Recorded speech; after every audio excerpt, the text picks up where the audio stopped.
we are covering the second part of New World with South Africa, Australia, and New Zealand.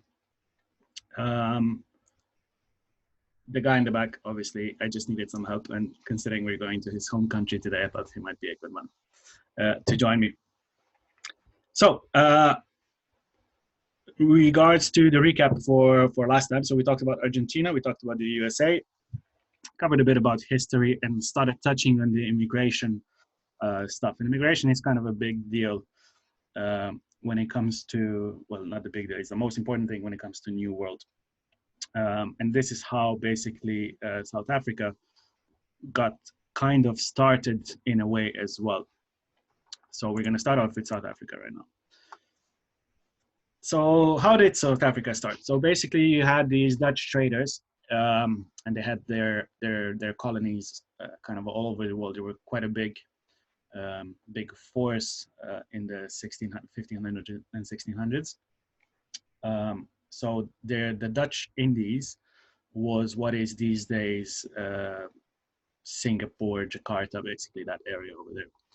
So the way South Africa started is they needed to make an outpost somewhere halfway across the way. So from the Netherlands, from Dutch Republic, which is what it was known at the time, to Jakarta. So they made an outpost in Cape of Good Hope, and they settled it, which is today Cape Town, in 1652. So basically it was a supply station, and it was kind of a way for them to be in civilized world.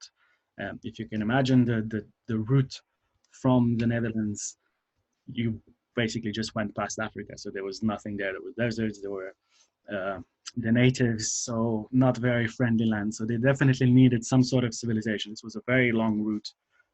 This took, I think, about 5 months to travel from the Netherlands or from Dutch Republic to Jakarta. So a very long journey, and obviously you needed something in between.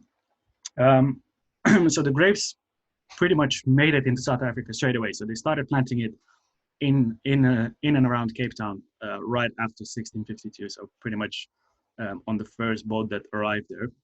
And the reason for this was basically they wanted to do grapes for the sailors' health. So they didn't get much vitamin C at the time. So whereas the Vikings and the English sailors, they got their vitamin C from cabbage because they grew a lot. The Dutch didn't grow cabbage at the time. They didn't actually grow much vegetables and fruit at that time at all. So their health was pretty poor. So there was this disease called scurvy, which still exists actually, which is basically a deficiency of vitamin C. So they needed a way to replenish it. And that's what they did in Cape Town. They basically gave them grapes to eat to kind of bring up their health a little bit better. In 1659, there was actually the first vintage of South African wine ever. It was actually labeled with the vintage made from grapes grown in South Africa. So only 7 years after they started planting them. So a pretty good achievement. So obviously, because it was a Dutch colony, Dutch outpost, and the guys that came back from Jakarta, they just loaded up on more of this wine and they brought it over to Europe. So this is how the trading of South African wine basically started. So they were trading with the Europeans, and because they had good connections, the Dutch were very, very good. I mean, even these days, you don't hear anything bad about the Dutch, right? They're very friendly people, they're very open, and they were the thing at that time. So they had good relations with pretty much any, all royalties. So that helped them out with the trade at the time. So a lot of the settlers started planting grapes pretty much straight away. But they focused on high-yielding grape varieties. So the main one at that time was a grape called Cinsault, which originates in the Languedoc in the south of France. And it's a high-yielding, very, very bulk production grape variety. At the time, they didn't actually know that the grape was called Cinsault. They thought it was a grape from the Rhone Valley. So they actually called it Hermitage at the time, thinking that it was Syrah. Anyway, so by the 1900s, as you can see, the wine lake was created. So wine lake is basically a phrase that we use in the wine world to explain overproduction. So a wine lake basically means that you end up with more wine that you can sell, which can be pretty annoying, I guess, especially for the country, because the prices of the grapes drop, prices of the wines dropped, and everything. So it's not a good thing for the world that happened. Anyway, so wine in South Africa started improving a little bit. The quality got better and better and better, but then people started boycotting them because of the apartheid. So I don't know if you know about apartheid. Basically, it was massive oppressive racism that was happening in South Africa until the 1990s. So South Africa's winemaking or South Africa's exports didn't really take off until the apartheid was lifted, just in the early 90s, and then they kind of started to focus even more on high quality, on premium wines, and they started to make a name for themselves in the market of premium wines. In terms of grape varieties, so in the 90s, so before the apartheid, 70% of all grapes were white in South Africa. So they were really, really focused on their white grape varieties. And this again comes back to the early days, the 1600s, when they were planting the grapes, as I said, for the health of the sailors. And they always thought that white grapes had a higher, so because they had higher acidity, they had better antiseptic qualities that would be better for the health. So they always focused on white grape varieties. Now, after apartheid, this started to change. More red grapes were grown. I think these days we're around 55% of white grapes and about 45 of red that are planted. So the most planted grape varieties are Chenin Blanc and Pinotage. So Pinotage is a very interesting grape variety because it's a cross, and it's an intentional cross. So as they were growing Sanso at the time, or Hermitage as they thought, they found that it produces too much wine and it doesn't produce enough quality. So they said, why don't we cross this with a very high, very premium quality grape variety, and then we will have the best of both worlds. So we'll have a lot of quantity that comes from the Sanso, a lot of quality that comes from the different grape. Obviously, very naive thinking at the time, and they thought it will work. So they crossed the Pinot Noir grape from Burgundy, so very premium, very high quality grape, with this Hermitage grape that they had, and hence the name Pinotage came along. The result wasn't that great, and Pinotage, even these days, it doesn't really have a great reputation because it has a lot of flaws. It has problems. It either develops too much acidity or not enough acidity. So it's very, very hard to get it right. If you do get it right, however, the wine can be pretty spectacular, but it is quite rare to find good Pinotage. It still generally produces just kind of juicy bulk style of wines. They do have other high quality products that they make, high quality wines that they make. Cabernet Sauvignon is definitely one of the main ones that they do. They do Syrah/Shiraz. So I wrote both names because South Africa is actually the reason why so we talked about Syrah in France, in Rhone Valley, as if being this elegant and classy wine. And Shiraz we'll cover more later today with Australia. But South Africa basically started using these two terms to define the style. So when they were so the grape is the same grape variety, but the two names are basically these days used to describe the style of the wine. So when you write Syrah on the bottle, it basically means it's a very elegant, very classy, very posh wine. Whereas when you say Shiraz, you mean bolder, richer, fruitier style. So South Africa has actually played a very big deal in the naming of these two words. They do some super amazing Chardonnay and Pinot Noir as well, mainly in the cooler climates. So again, just coming back to the what's it called, the ocean currents that we were talking about the other day, and the Coriolis effect. So remember when I was saying, so the cold water comes from down here, so from the Antarctica, and it chills these hot areas down. So basically around Cape Town, all of this area, it's pretty cold. So it allows them to grow these Burgundy varieties, and they're famous for having beautiful acidity, beautiful balance. And of all the New World countries, the Chardonnay and Pinot Noir from South Africa tend to be closest to the Burgundian styles, right? So, for example, Americans will be very much American. They will have that big, rich, bold style. Same as Australians, they will have kind of their own character. But South Africans tend to be the closest to the French style. Okay. Now, in terms of regions, kind of the most important one is Stellenbosch, which is, as you can see here, so it's just east of Cape Town. You've got Hemelenade. So Hemelenade is the photo in the background here. It means the heaven and the earth. So Hemel meaning heaven, Arde meaning earth, and it's basically these high vineyards planted very, very high in the mountains, and they grow beautiful, beautiful Chardonnay and Pinot Noir here. Absolutely fantastic stuff. And they have these pools that you can see there in the picture, again, for irrigation. So South Africa has a lot of problems with water. And they, for example, for the last 3 years, they've had a major drought. So you weren't able even to shower there or anything like that. And all of the irrigation was banned for the vineyards. So when we talked about Argentina the other day, we said the vintages aren't as important in New World because they can always irrigate. Now, South Africa didn't have enough water for the past 3 years, so they are heavily impacted by this. They dropped a lot of yields. Their harvests were quite small, so they had a lot of problems. It even broke them down quite a bit. While we're in this coronavirus thing as well, South Africa doesn't get much love for their wine. So whereas here in Europe, wine shops like us, we're still open, we're still delivering wines and stuff like that, South Africa wasn't allowed to.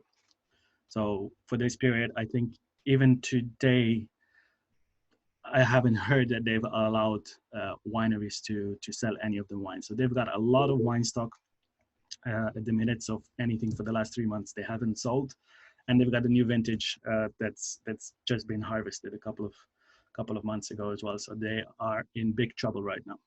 No love for them. Other regions, Walker Bay, quite famous as well. It's quite far on the southern tip of South Africa, very, very cold area right next to the ocean. A lot of these cold airs and a lot of fog coming in there. Then you've got Robertson, famous for their sparkling wine, actually. There's quite a lot of traditional method sparkling wine that comes from South Africa, and Robertson tends to be a good area for that. They grow Chardonnay and Pinot Noir there, but they don't tend to be good enough for still wines. And lastly, kind of an interesting one is Swartland. I'm just going to show you on the map here where it is. So Swartland is this massive area over here, and it's basically like a desert.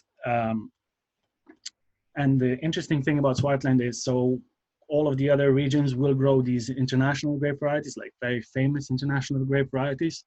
Whereas in Swartland, you might find some more quirky stuff. You will find some like Portuguese grape varieties. You will find grapes like Tinta Barroca and Touriga Nacional and Game and things like that. So a little bit, it's like a hippie town of sorts in Swartland.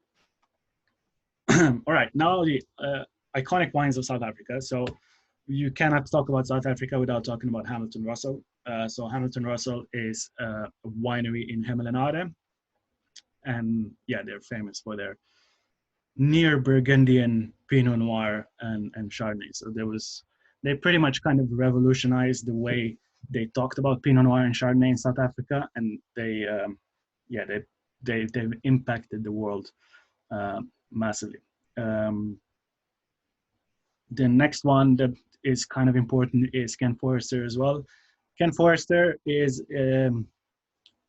he's famous for his Chenin Blancs, and he brought in a different style to Chenin Blanc. So again, while most people were kind of growing bulk Chenin Blanc and just kind of a approachable style of wines, he started using more French methods. So he started oaking his wines. He started aging them for longer, maybe some of them aging on lees as well. So a lot more modern methods that he used, and it kind of, again, changed the perception of Chenin Blanc in South Africa, and it just brought in a little bit more quality to it. Anthony Rupert, fantastic Cabernet Sauvignons. If you ever get his wines, they tend to be quite expensive, but yeah, there's arguably the best Cabernet Sauvignons in South Africa.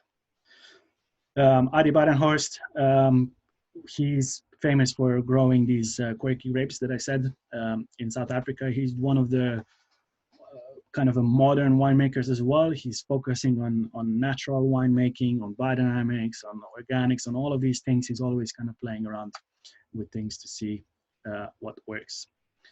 One guy that I really want to kind of discuss a little bit more is Peter Walzer. So Peter Walzer is, you've seen the trend of my videos, and I always choose these really funky, quirky looking guys that do wine. And Peter Walzer is definitely one that definitely needs to be included in a conversation. So he's a guy that doesn't own any vineyards. He's just friends with pretty much every winemaker in South Africa. And he buys grapes from people. So he goes around, he says, I really like this plot. I really like these grapes. I really like them in this vintage.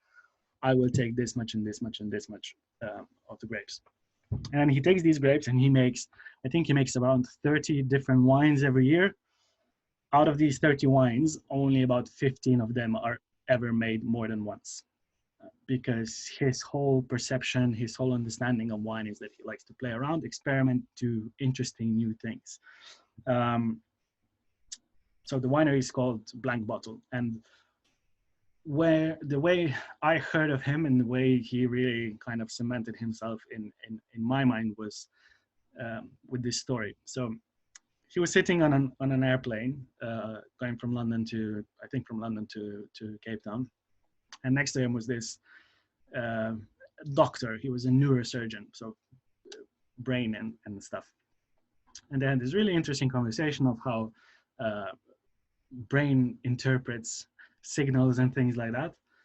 And they came to a conclusion that they need to test this out.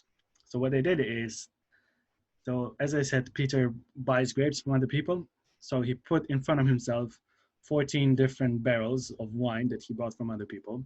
He hooked himself up on electrodes and he let his brain do the blend of a wine. So basically, he didn't make a blend of the wine. The computer told him what to do.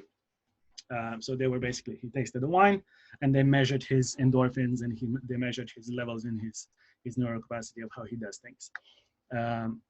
And whilst this was happening for about 3 months, he had to wait for the results. He got bored and he made another blend from the same barrels, from the same grapes, but he made the decisions consciously. So instead of unconsciously with the electrodes, he made one like that. So what this meant was that he produced 2 different wines. One was called limbic, as in the limbic cortex in the brain, and the other one, the orbitofrontal cortex.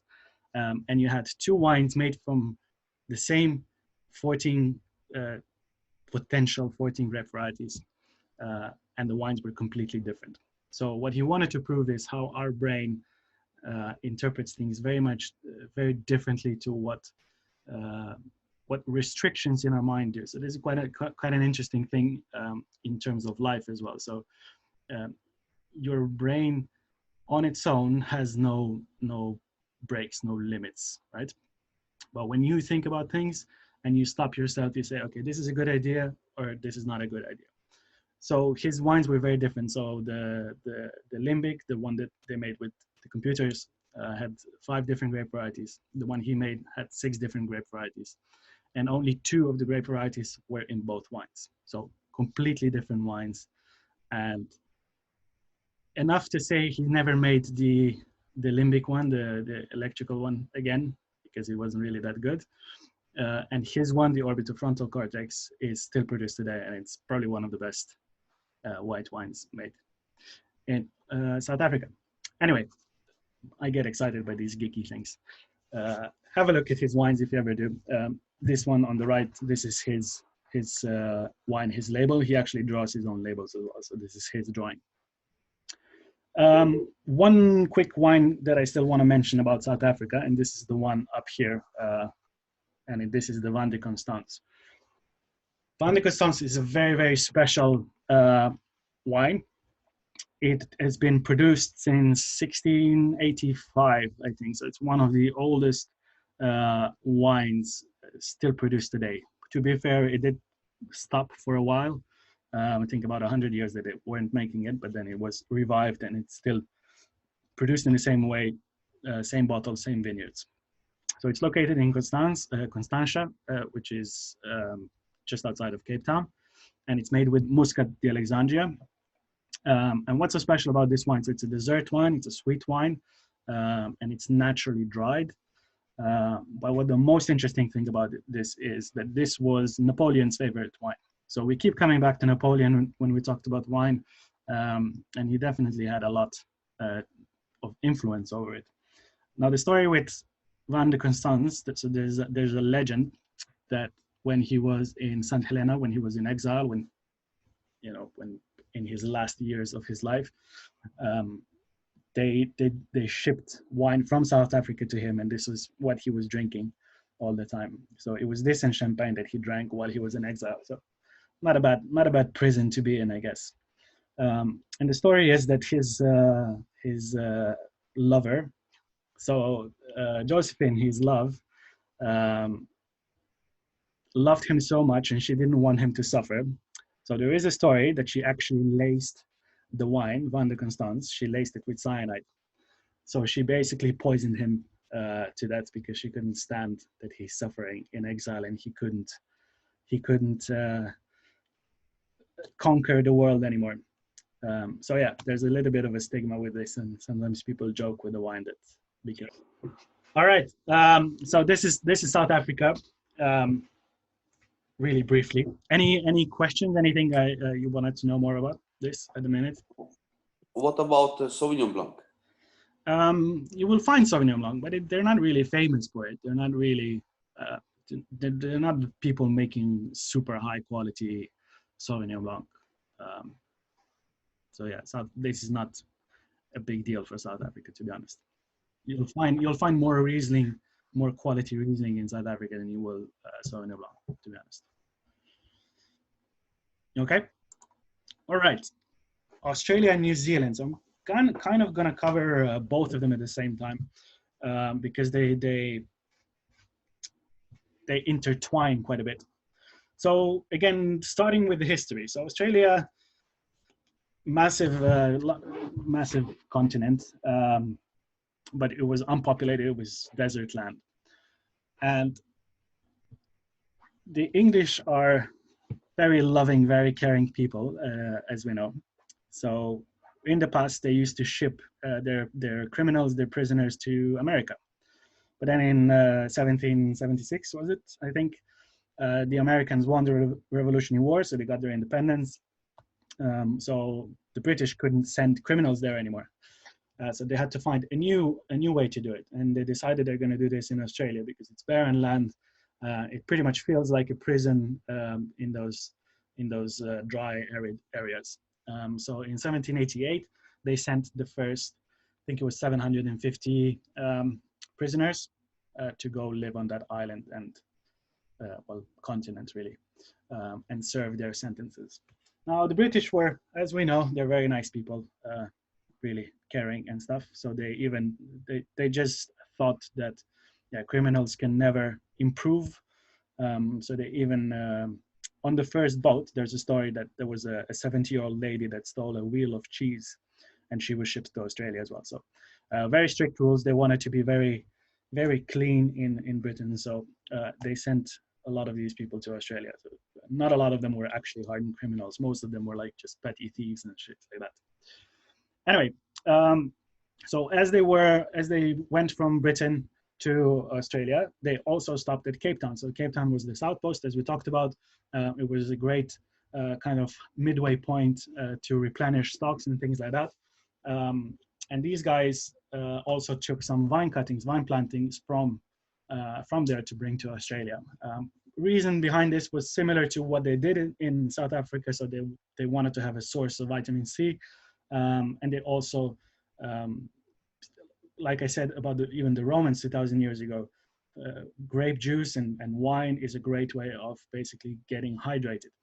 So if you don't have a good source of water, this is a good one to have. So it's a very good. If you ever go and settle an unknown island, bring some grapes with you. It's a very good way to make sure you survive. Anyway, so in terms of wine, in 1830s, the first proper vineyards were established in Hunter Valley. And then in the 1850s, so again, immigrants started pouring in. It wasn't just the criminals anymore. A lot of immigrants came in because they heard about this land and it was, vast and spacious. So why the hell not, right? Why not make that move? So there was a lot of Prussian immigrants that came around. So Prussia was a relatively large country, I guess, but it started to fall apart in the late 1800s. So a lot of Prussian immigrants then moved around the world, and a lot of them came to Barossa Valley, which is these days one of the most important wine regions in Australia. And because they had this European knowledge of viticulture, viniculture, agriculture, they brought in a lot of it. So the criminals that originally settled Australia, they weren't really well educated, or they didn't have much knowledge. That's why they resorted to criminality in the first place. But when these guys, kind of slightly more educated people, came in, that really kind of revolutionized the way they do things. So Australia actually produced, at that time in the late 1800s, they produced some super high quality wines. They actually won loads of awards in international exhibitions and things like that. They actually won. There was an expo in France in 1888, I think, and an Australian wine won. And then the judges said, this is not an Australian wine because it won. It's impossible that only a French wine can win. So they disqualified the winning Australian wine. Anyway, so they were producing these high quality wines, but then phylloxera hit. So we've covered phylloxera a couple of sessions ago. Devastating disease, wiped out all of the vineyards. So in Australia, this resulted into a conversion of how they were thinking about wine. So they stopped producing premium wines at the time, and they focused more on bulk wine. So high volume, high quantity, and they started making a lot of fortified wines. Now the reason for the fortified was mainly due to storage. Australia is relatively hot, so wine didn't really survive that well. But if you fortify a wine, it just stabilizes it and it can last much, much longer. And also they're Australian. They like to drink. They like to get drunk a lot, and they need a lot of alcohol for that. So a fortified wine it's a great way to do that. So speaking of Australians and drinking a lot, this is where the funniest story ever happens. So in early 20th century, I think in the 1920s or so, even slightly sooner, 1917, I think, they wanted to keep people's morale up. So it was end of World War I. Australians were quite prominent in that war. And to keep morale up, they decided people should hang out together a little bit more. So the way they did this is they closed the bars down sooner. So if you finished work at 5, the bars would close at 6. So you only had 1 hour after work. And this is a true story. And this was happening for about 60 years. So all of the bars in Australia closed at 6 p.m. So what this meant was that everybody came in at 5. So it was massively packed. All of the pubs were super packed. And everybody just got smashed in that 1 hour. They were just downing drinks like crazy. Now, the reason why this is important is because this kind of shows you, so we kind of give stick to New World people all the time because, they don't have the history, when we talk about wine, the French and the Italians and all of these, they have appellations and rules and all of these things. But New World people had their own challenges. They had their own difficulties and that they had to overcome. And obviously, this was one of the bigger difficulties that they had, that a bar had to suddenly serve um, 10 times what they would normally have in 1 hour. So they actually revolutionized the way bars work, the way pubs work. They started, so in the past, there used to be billiards table, poker tables, things like that in bars. Um, when this 6 o'clock swill was introduced, they kicked all of that out. They extended bars so they could hire more staff and things like that. So a lot of innovations came from these things. The other innovations that the Australians and the New Zealanders as well, by the way, this 6 o'clock swill was in both countries, Australia and New Zealand. And the reason why I haven't talked about New Zealand yet is because it didn't really, nothing much happened until the 6 o'clock swill in terms of alcohol in New Zealand. Anyway, so another innovation that you probably all know about was the screw cap that they invented in Australia and New Zealand. And again, this was the reason because they couldn't get access to corks from Portugal, because A, Europe used up as much as possible, and B, they didn't want them to use it. You know, they were still considered a second-rate or a third-rate country for that matter, so they didn't deserve the products that the Europeans had at the time. And later on in the 80s and 90s, so the New Zealanders, as I said, nothing much happened in alcohol, but they were quite prominent in terms of agriculture. So New Zealanders had a lot of dairy, a lot of wool and things like that. And from that knowledge, another innovation came out. Again, similar to what happened with the corks, New Zealand and Australia didn't have access to oak. So they couldn't get barrels. So the New Zealanders came up with making wine in stainless steel tanks that they were using for their dairy industry. And this was a complete revolution. Before them, nobody used stainless steel. In Europe, you either used oak or you used like concrete tanks and things like that. Anyway, so the way it started in New Zealand was that up until 1973, when Britain joined European, so the EEA, European Economic Area, New Zealand was benefited from a lot of these trade rights that they had with Britain being one of their outposts, one of their kind of areas. But in 1973, because Britain had to trade more with Europe, suddenly New Zealanders needed to find a new source of income, and dairy and milk just didn't bring them enough money. So they started converting towards winemaking and wine growing. This was all emphasized by another interesting thing that is still happening today in Australia and New Zealand, and this was the overseas experience. So all of you that are in London, I'm pretty sure you've met hundreds and hundreds of Australians and New Zealanders in your first few months in London. And the reason for this is because it's still part of their culture. So when they turn 18, 19, 20, they take out the 2-year visa, they go to Europe and they just travel around for 2 years. And in the 70s, when this came about, a lot of them because they went to Europe, they got into contact with wine, and some of them, you know, to survive for these 2 years, they took on small jobs. And a lot of them worked in wineries and things like that. So they picked up on things. And then they came back to New Zealand, they planted their vineyards, and this is how their revolution started. And they started making some super, super, super good wines. So back to Australia slightly. So as I said, after the phylloxera, they converted to these bulk and fortified wines. And similar to South Africa, they had the wine lake. So more wine produced than they could sell. So in 1980s, the government sponsored the first clear out of wine. So they gave people money just to pull some more vines out because there was too much of it. They actually had to do this a couple more times after that as well. But when they started doing this, again, the focus shifted from the bulk production towards more quality, more premium styles of wine.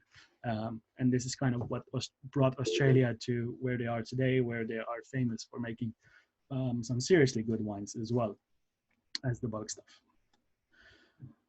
All right, so Australian grape varieties, the biggest one is definitely Shiraz. So as you can see, definitely not a Syrah here, a Shiraz.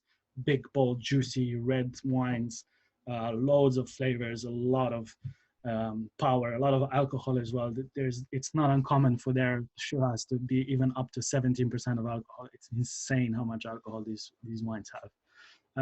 But still some very, very good stuff. The two main regions are South Australia, which you can guess is in the south of Australia, and Barossa Valley, which is which is an area within the province of South Australia. It's a small valley. They're famous for the Chardonnay, some really good Chardonnay coming from Australia.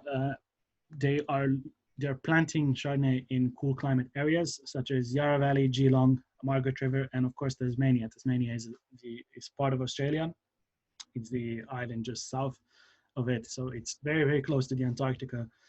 So quite a cool climate, so they can produce really fresh styles of Chardonnay, which mostly benefits them for sparkling wine. So sparkling wine from Tasmania is spectacular. Riesling, very, very big in Barossa Valley, in the Barossa region. I mean, this is quite logical why Riesling is there. So remember when I said in the 1850s, the Prussians came over, the immigrants. So obviously Prussians had very strong German influences to them as well. And they lived in the areas where Riesling was grown, Alsace, Mosel, and so on. So obviously they were used to Riesling, and they brought it over, of course. And they started growing it in two very dry areas, Eden Valley and Clare Valley. The style of Riesling here is very, very dry, quite bold, and they have this very distinct petrol character that Riesling kind of became famous for. Really good stuff. Pinot Noir, similar to Chardonnay, they grow it in a lot of the cool areas, Yarra Valley again, Mornington Peninsula, Tasmania as well. The wines tend to be, the Pinots from here tend to be a little bit earthier than what you might find in Burgundy, but slightly less bold as what you might find in America, for example. So I always put Australian Pinot kind of in between the two in terms of style. So if somebody wants a Burgundy but is going for a very rich dish, maybe an Australian Pinot is a good kind of segue to it. Cabernet. I really like Cabernet from Coonawarra. So if you don't know what Coonawarra is, it is a tiny, tiny region, again in South Australia, and it is famous for having red soils, completely red soils. It's the Terra Rossa. And the wines from here have such a distinctive character. When you try a Coonawarra cab, there is nothing quite like it. It has this very eucalyptus and mentholy aroma. There's also eucalyptus trees around the vineyards all the time as well, so you get a lot of this very fresh flavor. So it's quite nice to have because Australian wines, like we said, they're kind of bold, juicy, not as much acidity generally. So this sort of freshness really brings out the flavor in the wine. You can also find quite a lot of Cabernet in Margaret River. So Margaret River is on the western side, so where Perth is. And the climate here is very similar to Bordeaux. So they tend to focus a lot on Cabernet and Merlot and grape varieties like that, Sauvignon Blanc as well. Very much a Bordeaux like for like substitution, let's say. They also grow Grenache and Mourvedre. So together with Shiraz, they form a kind of a quintessential Australian blend called the GSM, like the mobile phones used to be. That stands for Grenache, Syrah, Mourvedre. They're good wines, but they were mainly made for home consumption and things like that. And lastly, the grape that is kind of important is Semillon. So we talked about Semillon in terms of Bordeaux and their white wines and their sweet wines. But Hunter Valley is famous. So Hunter Valley was the first wine growing region in Australia. The first vineyards there were planted in the 1830s. And they produce Semillon, which is, you won't find Semillon as 100% varietal pretty much anywhere in the world other than Hunter Valley. And it's really incredible, really high acidity, very lemony, lemon juicy kind of feel to it. Very fresh styles of wine. Right, New Zealand. Oh, by the way, the picture in the back here is of a iconic vineyard that I'm going to talk about later. So just to give you an idea, this is the Hill of Grace. I'll talk about it when I get to the icons. The picture here is Central Otago, which I'll cover very shortly as well. So New Zealand. So the main thing, obviously, of New Zealand that everybody knows about is the Sauvignon Blanc. So it's not a mistake that they grow Sauvignon Blanc. They did it intentionally. They actually brought over a guy that they asked for advice what they should be planting, and he looked around Marlborough and Martinborough, which are kind of Marlborough is in the northern part of the southern island, and Marlborough is in the southern part of the northern island. So they're kind of opposite each other, just over the bay. And he said this area is actually perfect for Sauvignon Blanc. And what revolutionized the production of Sauvignon Blanc is, like I said before, the stainless steel tanks. So people were at the time used to Sancerres and Puy de Fumés, and those wines were either oaked or they were in concrete tanks. So they had this kind of a rounded, bold structure to them. But when you put a grape like this into a stainless steel tank, and stainless steel tank imparts absolutely no flavor whatsoever, you get intense purity of fruit and piercing acidity. So New Zealand, very cool climate actually. So acidity is a very common thing to have. And people were surprised by how clean, how fresh the fruits were, the fruit flavors were in the wine. So this kind of was the reason why Sauvignon Blanc was so successful from New Zealand. And to this day, a lot of people will agree that there is no purer expression of the grape than you can find in New Zealand. Now, however, they're not only famous for their Sauvignon Blanc, even though most of its planting is Sauvignon Blanc. As you can see, even in the number, 90% of all of their exports is still Sauvignon Blanc in terms of volume. But they grow quite a lot of Chardonnay as well. And more importantly, Pinot Noir, which I think is the true star of New Zealand. If you've never had New Zealand Pinot Noir, you need to try it. It is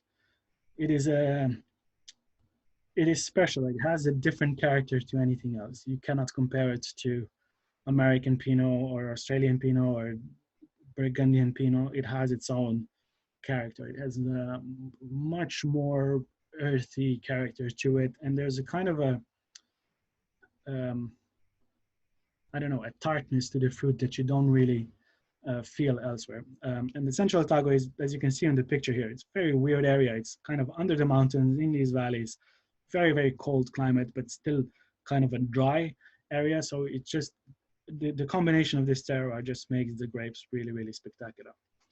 Now you will find Pinot Noir in other regions in New Zealand as well, but Central Otago is where the creme de la creme is. They also grow Syrah and Cabernet Sauvignon, mostly in the northern part of the Northern Island or the northeastern part of the Northern Island. Hawke's Bay being kind of the most recognized high quality area.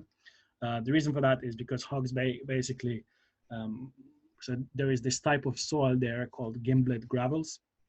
And they are an old riverbed. So a river used to go through there, and they have these stones that, first of all, obviously offer great drainage because the water just runs through them. And the other thing is they retain heat. So when the sunlight hits them during the day, it warms up the stones. And at night, when it gets very, very cold, these stones still radiate the heat, and it allows for the grapes to ripen better. So quite an interesting thing, actually, and it produces some really spectacular wines. All right, iconic wines. So New Zealand, there is no denying Cloudy Bay, the most famous Sauvignon Blanc ever produced. It was pretty much the reason why, when Cloudy Bay came about, that's when people started taking New Zealand seriously. Before that there were good stuff, yes, but Cloudy Bay changed it all. And a lot of people will still say Cloudy Bay is one of the best Sauvignon Blancs in the world. Now, you're free to have your own judgment. I respect it for what it is. Obviously, I'm fairly confident there are many better wines than there are there, but what it does best, the wine, is it's synonymous, right? It made the style. So there's no other wine in the world that really made the style that everybody else tried to copy. And this is what Cloudy Bay did. So where you might find a better Sauvignon Blanc, you won't find a better expression of New Zealand Sauvignon Blanc than what they make. So that's kind of their main contribution to the world of wine. You also have Babich. So one important bit of New Zealand culture were the Croatian, the Dalmatian immigrants that came about as well. And they kind of started to really, so they were the first ones to start growing wines in the 1950s already. So even before that economic change with the British. And Babich is one of those older estates that have been around for a while, and they're kind of like iconic and synonymous with New Zealand wine. Kumea River, in my mind, the best Chardonnay you can find in New Zealand. Atarangi, in my mind, the best Pinot Noir you can find in New Zealand. Ripan makes some amazing stuff as well. And then, so this is all New Zealand, yeah? Now Australia. So in the picture in front of you, you have the Penfolds Grange. So you cannot talk about Australia without talking about Penfolds Grange. So what is it? So in 1851, there was this guy, Max Schubert, and he was the winemaker for Penfolds. Now Penfolds is, at the time, was already established as one of the best wineries, or at least one of the biggest wineries in Australia. And Australia at that time was making fortified wines and bulk wines. They weren't really making high quality premium stuff because the trend wasn't there. Nobody drank it. Even if you made it, nobody cared. But this guy, Max Schubert, went to Europe, traveled around, went to Bordeaux, looked at what they did, and he came back to Australia, and he said, I want to do the same thing. And he started using the winemaking practices, wine growing practices that he saw in Bordeaux. And he looked at the blending. So blending was not something they were familiar with in Australia at the time. So he was like, okay, so why can't the Bordeaux people do it and we can't? And he started looking around for the grapes, and he had one big problem, and the big problem was that they didn't really have much Cabernet in Australia at the time. The main grape there was Shiraz. So he couldn't make a Cabernet Merlot blend, even if he wanted to. But he said, okay, so why don't we do it with what we do have? So he used Shiraz as the main component, and he added to it Cabernet and other grape varieties if he needed. And this was the birth of the Grange, or the Hermitage Grange, as it was known at the time. In 1851 was the first, 1951, sorry, was the first release of the wine. And this was the wine that, it was the first serious wine from Australia. And I think in 1963, it was the first wine from Australia to be internationally recognized as an icon, as an iconic wine. And this spurred a surge. Like I said, some people started to make more premium wines, and then in the 1990s and later, they really got into it. But everybody that will ever make a serious wine in Australia kind of refers to Grange and what it meant to them and how it altered the way they make wine. Okay, other icons, John Duval. So John Duval has his own winery now, but he was actually a winemaker for Penfolds for quite a long time. That's how he made his name. Cape Mentelle. So Cape Mentelle is located in Margaret River, so on the western side of Australia. The reason why they're famous is because the owner of Cape Mentelle is actually the owner of Cloudy Bay, or he started Cloudy Bay. So he was making Cabernet, so Bordeaux style wines in Margaret River. And then he went on holiday to New Zealand, and he tried their Sauvignon Blanc, and he thought this was pretty amazing. And he bought a vineyard and started Cloudy Bay, and this is how the whole thing started. So Cape Mentelle is an Australian winery that is more important to New Zealand than it is to Australia, to be honest. Henschke. So, where are you? Henschke.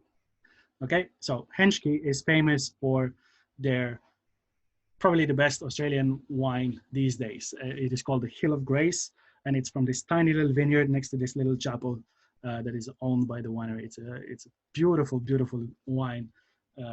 We actually sold one 3 months ago here for £600 or something like that.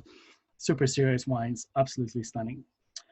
Oliver's Taranga, one of the oldest still family-owned wineries. I think 1875 is when they started, and they still grow wines today. Some really spectacular stuff. And Torbeck, also one of these kind of Henschke type producers, smaller boutique wineries, but absolutely stunning wines. All right, and that's it for today. I think I did all right. I did 3 fucking massive countries in less than an hour. Lenart, which kind of grapes has in Hinchcake? Shiraz mainly. Do I have? Give me 1 second.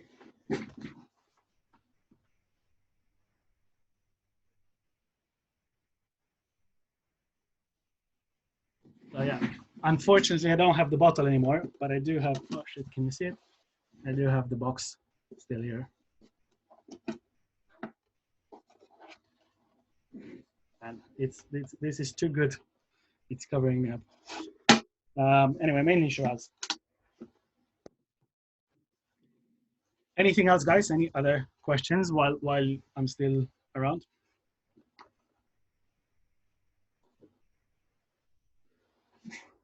No? Okay, I got one question, but it doesn't have to Okay, guys. do anything to do with the thing we've been talking about. Sorry. I've got a question, but it's nothing to do with the things we've been talking about. It's about wine itself. Yeah, go for it. That's why we're here. Because I've been trying to follow a wine training we did with Giovanni, tasting some wine, and I'm not sure how do I know if the wine is medium or full body. What is the body about? How can I know if it's full, light, medium, whatever? Okay, so that relates to a few different factors. When we talk about body, we talk about, okay, sorry about that. Okay, so body. So body relates to the mouthfeel. It relates to how you feel it in your mouth. So for example, some people will give you an example of full fat milk versus semi-fat or skinny milk, right? How it feels, how heavy it feels in your mouth. Yeah, this is what I thought, but I wasn't sure, so I wanted to double check just in case I was missing something. So thank you so much. No worries. So just to confirm, so what it relates to is kind of the alcohol and the tannin. So a wine that has 10% of alcohol, provided it's dry, it will be light bodied. A wine that is 17% of alcohol or 16% or whatever, it will generally be full bodied. I mean, it will be. Okay, so that's what it kind of relates to. Okay, so it's either sweetness or alcohol that impact the weight of the wine. Okay, so it's kind of texture in the mouth or something like this. Weight more than texture. Texture is a different aspect. Texture will come from how you made the wine, what you did with the skins and so on. So a little bit of a different thing. Okay, so I stick to the fat milk or. Yes, just focus on alcohol and yeah, if you focus on the alcohol content, it's a good starting point to start understanding the weight. Okay, thank you so much. No worries. Anybody else, guys? I have questions because we talked here about the phylloxera as well. Mm-hmm. Is when we talked about before when we were talking about France and everything, is it up in the same time, or they get in different timing in Australia because then they get afterwards, or we get before that? So it started off in France, but it hasn't ended yet. So that's the first thing you need to understand, that phylloxera is still around today. It still exists. We've just learned to deal with it. So it's kind of like the coronavirus, I guess. It kind of happened at the similar time. So again, like I said, how it got it, the reason why it was able to be transported is because they invented steam things that were fast enough to still bring alive bacteria with them. So for example, you went to a vineyard, you got some of this bacteria on your shoes, whatever, and then you went on your travels and you brought it somewhere else, and it started growing there, and somebody else brought it from there or somewhere else. So obviously it didn't happen on the same day everywhere, but in the same era, let's put it that way. Okay. We didn't talk about that in South Africa. They didn't have it? They do have it, yeah, of course. Other than Chile is completely phylloxera free, and everybody else pretty much had it or has it. Some areas were spared because of the sandy soils, as I said, or the slate soils, but yeah, pretty much everybody had it because people are going everywhere and they're bringing this thing with them. Obviously, before they realized they had it, they brought it over as well. So they didn't intentionally bring it from America, right? So they were bringing cuttings from America to research on them, and then these cuttings went on elsewhere. Somebody took them from France or from Europe and brought them to South Africa, and from South Africa to Australia, and so on. The reason why I didn't mention it particularly in South Africa is because for them it didn't have as much influence as on others because of that wine lake I was talking about. So as phylloxera was in the full extent, South Africa had so much extra wine that it wasn't a problem for them. So they didn't feel it as much, and they were able to replant without having an economic crisis, I guess, or whatever you want to call it.